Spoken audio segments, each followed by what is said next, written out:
Hello and welcome to the Grandsire tutorial that I'm giving for the Northwest District Training Day, with the practical stuff all being given at Matching in December 2023. I'm Mark Robbins and I'll be your tutor for the day.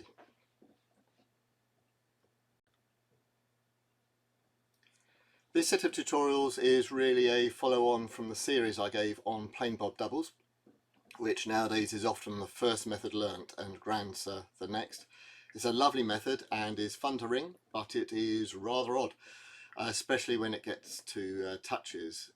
There are historical reasons for this and I'll cover these briefly later, but these can make Grandsire a little tricky to ring. Therefore, this tutorial revisits Grandsire using some of the ringing theory covered in part 1 of the plain bob doubles tutorials. I'll be going over some of these in some detail, but if you get lost, it may be worth you having a look at the other tutorials. By comparing with plain bob doubles, I hope to help your understanding of the method. We will be covering some quite advanced stuff here, and as with the plain bob doubles tutorials, all of what I'll be going over is not actually necessary to ring Grandsire, so please don't be frightened. I do hope to be giving you some practical tips to help you ring Grandsire as we go through the tutorial, and hopefully the theory will be interesting to you, and an understanding of how the method works may even help you keep yourself right. Firstly, we will be going through the theory of Grandsire doubles and comparing and contrasting this with plain bob doubles. We would like you to be able to understand what to do at a touch and give you a bit of theory to show how and why bobs and singles are necessary. I will be going through some of the signposts that you can use to help to keep yourself right. So we'll cover some of those as we go through. Now, to get the most out of this series of tutorials, you really should be able to ring plain courses of either Grandsire or plain bob doubles, but it's not absolutely necessary. Okay, being able to ring a touch of Grandsire is definitely not essential, as we'll be going over that in some detail. If you cannot yet ring plain courses, I do hope there'll be something of interest for you here that you can store away and use later.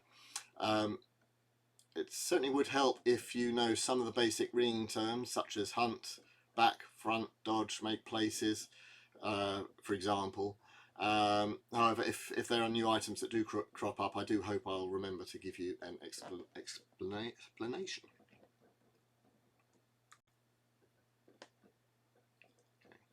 In the first part of this series, we'll be concentrating on plain courses of Grandsire. And as I said, we'll be comparing Grandsire with plain bob doubles. We'll be using the different ways that the method can be written out, as we did in the plain bob doubles tutorials. And I'll also touch on extending Grandsire onto higher numbers. The second part, we will look at touches of Grandsire, and we will continue the we'll cover the rather strange bobs and singles, and hopefully give you some useful tips for ringing them. Once again, the focus will be on Grandsire doubles, but I may mention triples and caters in passing.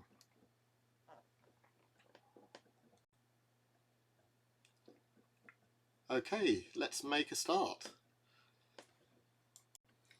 Okay, so here we will be going over a bit of theory of Grandsire, and we'll be comparing this lovely method with plain bob doubles, and we'll show why it can feel quite different to ring. We'll be using the different ways the method can be written out, as we did with plain bob doubles. For most of this part, we'll concentrate on Grandsire doubles. However, towards the end, we'll also look at the extension of Grandsire to triples and caters. Many of us first learn Grandsire through the circle of work. It's shown here and compared with the circle of work from plain bob. So let's see here. Okay, so this is the circle of work for Grandsire, and this is the circle of work for plain bob. In Grandsire we only have 3 working bells, which means bells that do something other than hunt during the lead. In plain bob doubles there are 4 working bells. There are no long fifths in Grandsire. Places are made in thirds rather than seconds, as with plain bob.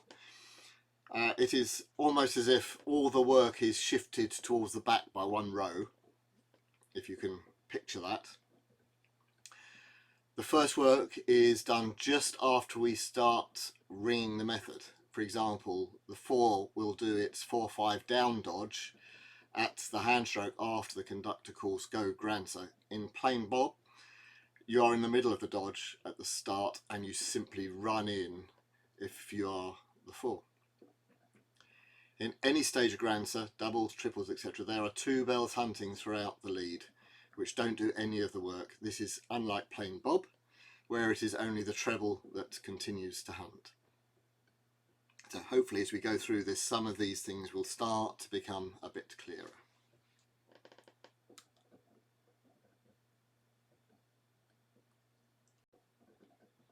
Now, let's look at the full blue line diagram for Grandsire. The 2 bells just hunting are shown in red, the treble and the 2. So here we have the treble hunting out to the back and into the front, and the 2 leading and then hunting out to the back. Note that normally we'd have 6 bells ringing, but the tenor is just drumming behind. So in all of these diagrams I don't include the tenor here. Now let's follow the path of the 3, which is shown in blue here. So it starts off in thirds place. There's 1 blow in thirds place, making thirds. Hunts into the front, leads, hunts all the way out to the back, does its 4-5 down dodge, hunts all the way down to the front, leads, hunts all the way back to the back, dodges 4-5 up, here, lies, hunts all the way down to the front, leads, and then hunts out to the back until it's back in thirds place, and that's 1 whole plain course. Okay. Right, now we can view this diagram in a slightly different way. It's still the blue line, but what I'm going to do is turn it vertically and split it up into its leads. So this is exactly the same diagram, but split up at the point where the treble is leading here, and we just repeat the row that's at the bottom here at the top here. Bottom here is repeated at the top here, and let's follow this through again. So the 3 starts off in thirds place, stays in thirds place, hunts into the lead, leads, hunts out to the back, lies, then it does its dodge. So it hunts in, goes back 1 place, this is the 4-5 down dodge, hunts down to the front, leads, and hunts out to the back, where it'll dodge, do its 4-5 up dodge, lie, hunts all the way down to the front, leads, hunts out until it's back into thirds place, and that's its home position, and we've now completed the plain course. So here we've labelled each row hand and back. So we start off at backstroke, that's in rounds, and then first hand stroke we're doing something. So thirds is making thirds here. So it's not usually done in the blue line diagrams, but I've done it here for clarity. Okay. So right, so we've been through all of this, so you should be able to see how this method is made up. But let's fill in the work of all the other bells, and we've tried to be reasonably consistent with the colour. So in this case I've got the 2 in blue, so that's just hunting. You can see that hunting here, just plain hunting. We've got the 3 in green. This is what we've just been following. Then you've got the 4 in purple. So let's follow the 4. So the 4 is in the middle of its, or it needs to do its a 4-5 down dodge. So it goes out to the back and then straight in to the front, leads out to the back, does its 4-5 up dodge, lies, hunts down to the front, leads, hunts out to thirds place, where it makes thirds, leads,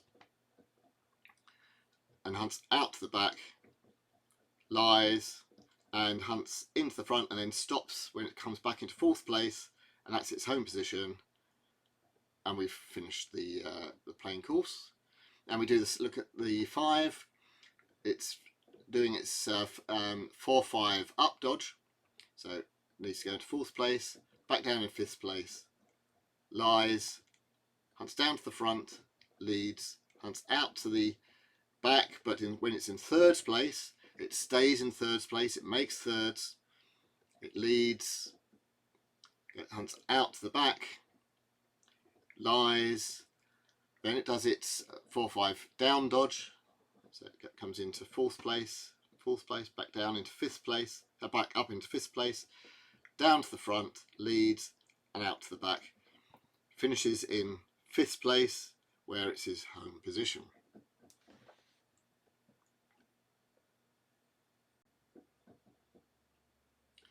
Now, let's look at the top of each column. This is the start of each lead. So by definition, each lead starts when the treble rings its backstroke in the lead. So it's backstroke here. So let's follow what's happening from the 2. Okay, so it starts off in 2nd place. The next lead, it is also in 2nd place. The 2 is in blue. Okay. Then the next lead is still in 2nd place. So it's doing that because it's just hunting. It's not doing any of the work between the leads. Now, let's look at the 3. This time it's in green. It starts in 3rd place. Then in the next lead, it becomes 4th place. And the next lead, it becomes into 5th place. We say that the 3rd starts as 3rd place bell, becomes 4th place bell, and then becomes 5th place bell. That's all place bells mean. Okay, and in Grandsire, the order 3, 4, 5 is the plain coursing order, and we do say quite a lot about this in the plain bob tutorial, but I won't cover much about that here. Okay, so one lead is all you need to describe the method, okay, with all the bells here, and this is a really good way of showing the method in a very compact form, which is sometimes known as the grid. So let's follow the 2. So the 2 leads, hunts out to the back, lies, hunts into the front, ends up in 2nd place, back where it belongs, and just keeps repeating. So, right. But now, more interestingly, let's look at the 3. So it starts off, let's have a look, starts off, comes down, comes into 4th place here. Now let's go back up the row, see what 4th place bell is doing. 4th place bell is doing this dodge, the 4-5 down dodge. It hunts to the lead, leads, hunts out to the back, and becomes 5th place bell. Okay. So do you follow that? That's that if you follow this through, you can use this compact form to tell you everything you need to know about the method. Okay, enough of that. Let's go back and look at playing courses of both methods, Bob Doubles and Grandsire, written out in full. Okay, so the playing course of Grandsire comes around after just 3 leads. So each lead is 10 rows. So it just takes 30 changes for a whole playing course. The playing course of Bob Doubles, it takes 4 leads to come back round, which is 40 changes. Let's follow the 4 in purple here again. So in Grandsire, it first completes its 4-5 down dodge, and it runs in. The next work is 4-5 up, runs in, and then the next work is making thirds, and the playing course will then come round as it comes back into fourth place. There is no dodge at the end. Okay. In playing Bob, the 4 does not dodge to start. It hunts in, hunts out. Then we have the long fifths, which we don't have with playing Bob with Grandsire. Hunts into the lead. Then it does its 3-4 up dodge. Then it makes seconds. Then it does a dodge at the end. This is its 3-4 down dodge to complete the playing course. Okay. So let's just follow the 3. What's the 3 doing? So in Grandsire, it makes thirds. It then does its 4-5 down dodge. Then it does its 4-5 up dodge, and then ends up back in third place without doing anything at the end of the playing course. If you look at the 3 in playing Bob, it's finishing doing its 3-4 up dodge. The next work is making seconds. Then it does its 3-4 down dodge. Then it does its long fifth. Then it does its 3-4 up dodge. Finishes with its 3-4 up dodge. Then it comes back into its home position.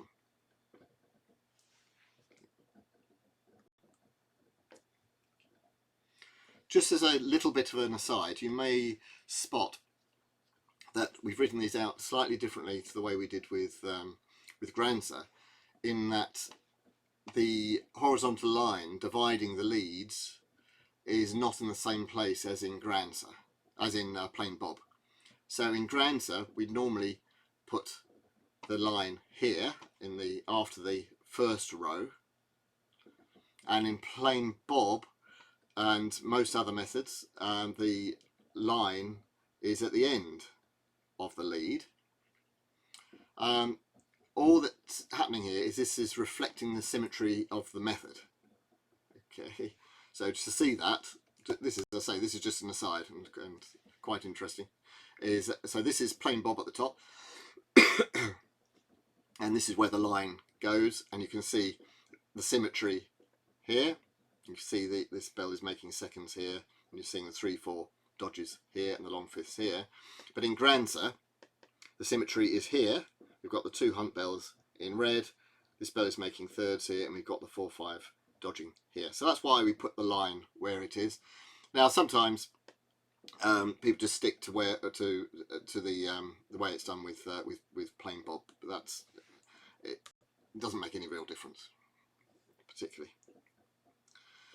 Okay, so here are here we compare the grids for plain hunt, plain Bob, and Grandsire. Note the positions of the lead end. So this is the lead end. So this is quite obviously, I suppose, at the end of the lead. So the treble is ringing its hand stroke. It's the last blows in the lead here. Now the lead head is either the first row of the grid or the last row of the grid. Okay. Now sometimes people swap these over and so on. This is theoretically correct. It actually, in reality, doesn't make a lot of difference as long as we all know what we're talking about. I will talk about lead heads as described here. So this is plain hunt. So you see all the bells are just, there's no work being done by any of the bells. They're just hunting in and out as you're used to. In plain bob, we've got just plain hunting up until the end of the lead, where the bells do their twiddly bits. So you either do your 3-4 up and down dodges, or you make seconds, or you do your long fists. This is the end of the lead. But in Grandsire, you do your twiddly bits straight away. Your twiddly bits are done at the start, and then you just do your plain hunting. So it's like flipped a little bit compared with plain bob. The twiddly bits at the beginning, and in plain bob the twiddly bits are at the end of the lead. Now, let's look at another bit of notation.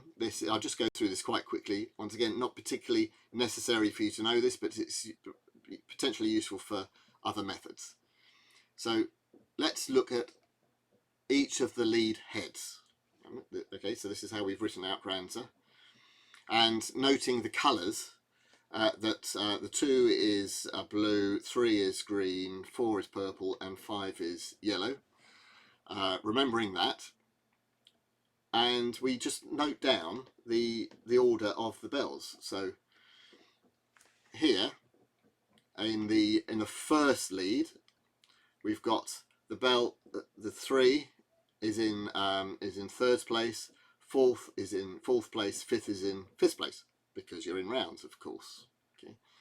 Now, at the next lead, the 2 is still in 2nd place. The 3 is in the 5 is in 3rd place. The 3 is in 4th place, and the 4 is in 5th place. So we write that down here, and we then for the next lead, we have the second still in 2nd place. We have the 4 in 3rd place, the 5 in 4th place, and the 3 in 5th place. So we've written that down here. So we miss out the treble because it's always leading, and the only drumming treble. So we see here from this notation that the 3 starts as 3rd place bell, becomes 4th place bell, then 5th place bell, and finally ends back up in 3rd place. The second remains in 2nd place as it's in the hunt, and we've described that before. Okay. Right, so that's all I'm going to say about that. That's just a little snippet of information that you might find useful.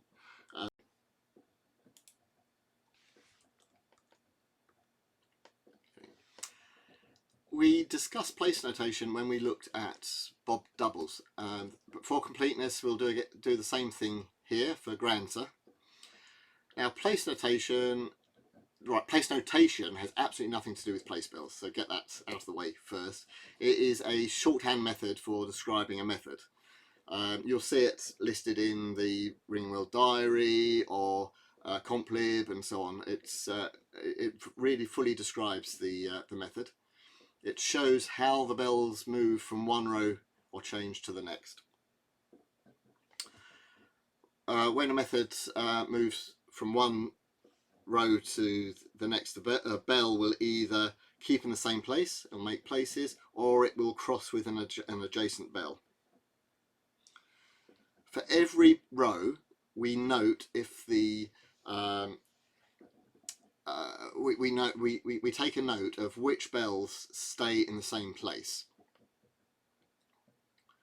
So let's just look at this plain lead of Grandsire. Okay, so at this first row, we see that the only bell that is staying in one place is the 3. So we write 3 down. In the next row, the only bell that is staying in the same place is the bell in 1st place. So you write 1 down. Then the only bell that is making places in the next row is in 5th place. Then it's the one in 1st place. Then it's one in 5th place. Then it's the one in 1st place. Then it's one in 5th place. Then it's the one in 1st place. then it's the one in 5th place, then it's the one in 1st place. So we can describe the method by calling it 3 1 5 1 5 1 5 1 5 1. And we can shorten it. There are various ways of shortening it, but we know it's symmetrical. So the way we can write it down is 3 and 1.5.1.5.1. I'm not going to go into this in any further, but this is a really interesting way of writing out a method, because you can play with this, because it will tell you exactly how the method is written out just by using the place notation. Much easier to write that row of numbers out than it is to write out a grid like this. Anyway, that's just for a bit of interest, really. So finally we have the polar plots, these rather pretty diagrams that are actually janograms, as they're known, because I've got each place bell in a different colour. Okay. So 1st place is on the inner circle and 5th place is on the outer circle, and the method progresses as you go around the circle clockwise. So if you follow the treble, it starts out in 1st place, hunts out to 5th place, back into 1st place, and it does this 4 times, because there are 4 leads of plain bob doubles in the playing course. Now if we just look at the 2, it starts off in 2nd place, comes into the lead, hunts out to the back, does its 3-4 down dodge, comes into the lead, goes out to the back, long 5th, into the lead, out to the back, does its 3-4 up dodge, comes back into the lead, makes seconds. Okay. Now in Grandsire, we can see that the treble is going out to the back and into the lead, out to the back and into the lead 3 times, because there are 3 leads in the playing course. If we follow the 3, it makes thirds, leads, ends up doing its 4-5 down dodge, leads, does its 4-5 up dodge, leads, and ends up making thirds again. Now some people find these polar plots quite useful in understanding a method. You may not, and personally I don't find them particularly useful, but they're certainly pretty. Okay, so I've gone over all the theory about Grandsire, the line, and how it can be written out, but let's just look at some practicalities here. Grandsire really does feel quite a lot different compared with plain bob doubles. So why is that? Well, one of the reasons is the dodging. And as I said, that everything with Grandsire is like with plain bob, but shifted back to the back 1 row. So in plain bob, the dodge here, the dodge as you're hunting out to the back, it's a 3-4 dodge, and it's a dodge that goes from hand stroke to backstroke. So you need to pull a little bit of lighter at the hand stroke at this point here to get back into 3rd place, and then you then continue at the usual pace to get out to the back. And in Grandsire, the dodge is in 4-5, and this time it is backhand. So you have to pull a little bit lighter at back this time to get back into 4th place, and then normal pull to get back into 5th place, and so on. Then if we look at hunting, down with the dodge. In plain bob, the 3-4, once again it's hand, back, hand. So you need to pull a little stronger at the hand stroke to ring a little bit slower, so you can ring over the bell in 3rd place, so you can ring in 4th place, and then you continue to hunt down at the usual pace. In Grandsire, a bit different. So this is the 4-5 down dodge. So it's back, hand, back. So you pull a little bit stronger this time at backstroke to get you over the 4th place bell, so you can ring in 5th place in this dodge and then hunt down to the lead.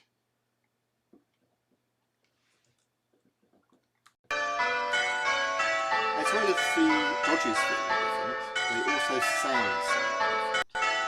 So here I've created some sound files for plain hunt, bob doubles and Grandsire around the lead end. Just to note that the sound files also include a drumming tenor, so don't get too confused by that. Let's see if you can hear the treble leading at the lead end in plain hunt.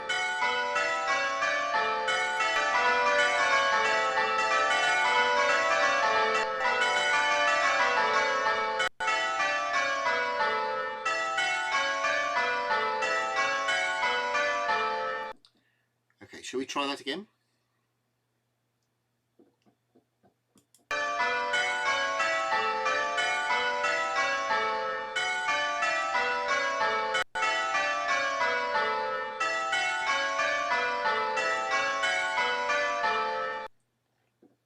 Now let's listen to bob doubles.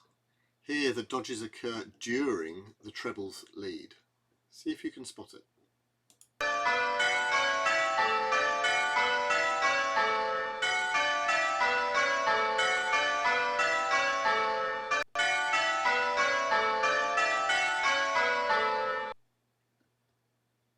And again.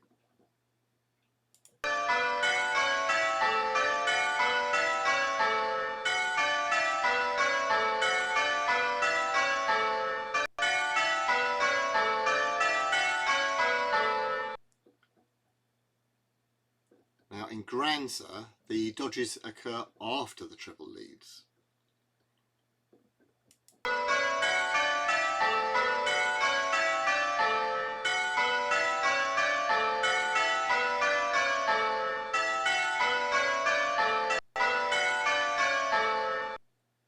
One more time, see if you can spot it.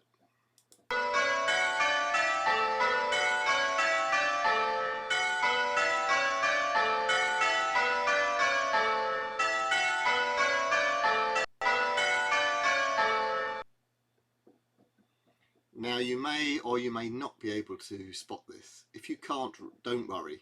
This is a skill that will develop as you continue to ring and gain more experience. However, listening to the treble leading and then doing something is likely to be how the early change ringers rang their methods, certainly in the 17th century. So they would listen for the treble leading, then they would dodge, or they would make thirds. Okay, so it's enough of that. Let's move on to some signposts.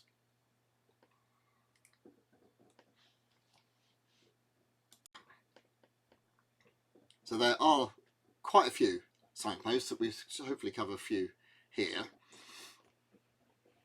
As with virtually all methods, knowing when you pass the treble is one of the most useful things, and it's knowing where you pass the treble and the hunt bell is very useful. So let's just look at the here. Look at the second hunt bell here. This is shown in blue. Let's get the second hunt bell is here. So see, it rings over the treble before it goes into the lead. Okay, so the treble leads, then it's followed by the second hunt bell. So if you're the second hunt bell, you know you follow the treble in the lead. Then we go to the back, the treble lies, then you lie after the treble. Okay, so because the treble is starting to leave the back, when you get to the back, you ring over the treble in your first blow in 5th place. Okay, so that's really useful. If you're in the hunt or you don't quite know where you are, just look out for the treble, because you're just following the treble around. And you, okay, so that's very useful. Now look at what's going to happen if you're another bell and you pass the treble. Now let's follow the 3 marked in green, and let's just first of all concentrate on what happens when you're hunting out to the back. Okay, if you ring over the treble when you're in 4th place, so we're ringing over the treble here, so the treble is in 3rd place, you are in 4th place. You're ringing over the treble here, you'll then ring over the hunt bell when you're in 5th place. So you first ring over the treble, then the hunt bell. So you've got 2 bells to aim for. Okay, so if you do that when you're in 4th and 5th place, then you do your 4-5 down dodge. Okay. Now let's look at the next time you're hunting. Up to the back. If you pass the treble when you are in 3rd place, the treble is in 2nd place. You then pass the hunt bell when you're in 4th place, which means you then do your 4-5 up dodge. Okay. Then if you pass the treble when you are in 2nd place, you will pass the hunt bell when you're in 3rd place, which then means you have to do your make your 3rd places. Okay, so that's really, really powerful. Now let's look at hunting down. Right, now if you've just dodged 4-5 up, then right, so you've just done your 4-5 up dodge, you'll ring your 2nd blow in 5th place over the treble, and when you're in 4th place you'll be ringing over the hunt bell. Okay, so if you know what your hunt bell is, you already know two bells to ring over. Now if you've just done your 4-5 down dodge, you'll ring over the treble when you are in 4th place, ring over the hunt bell when you're in 3rd place, like that, and then likewise if you've just done your making 3rd, you'll ring over the treble when you're in 3rd place, you ring over the hunt bell when you're in 2nd place. Okay, so hopefully that now makes it clear that when you pass a treble, you then will pass the hunt bell. This is a really, really useful signpost. I can't commend this enough. Okay, any method it's used, it really is important to know when you pass the treble. This is great in Grandsire. We covered course and after bells when we discussed Bob doubles previously, but we'll just cover it here just for completeness. Now, by definition, the course bell is the bell that you follow around, and the after bell is the bell that follows you around.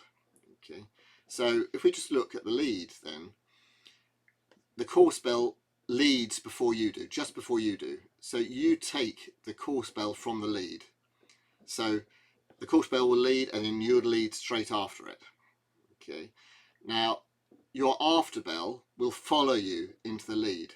Okay, so we say that your after bell takes you off the lead. So you will ring in 2nd place when you leave the lead, when you're starting to hunt out, you go to 2nd place, you will be ringing after the after bell.